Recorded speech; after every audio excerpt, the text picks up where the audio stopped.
Ever wondered how you choose the right lighting concept for your room? Well, that's going to be the topic of today's film. Arabu. Perfect. Did it work? Now, as a rule, have 3 sources of light per room. The more indirect these lights are, the cozier it can become.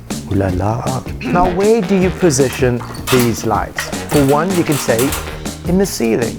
How's that? Yeah, a little bit more that way. Perfect. And then try one on the ground, somewhere like a standing light. And then last but not least, maybe on a shelf or on a table. Now when it comes to the size of your lights, orientate yourself according to the size of the room. If it's a big room, a big light. If it's a small room, a small light.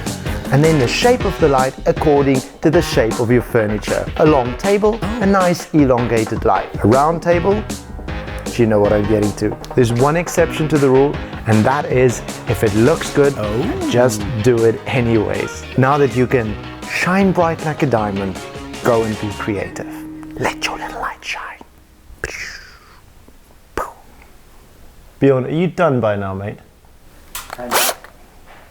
Get down there.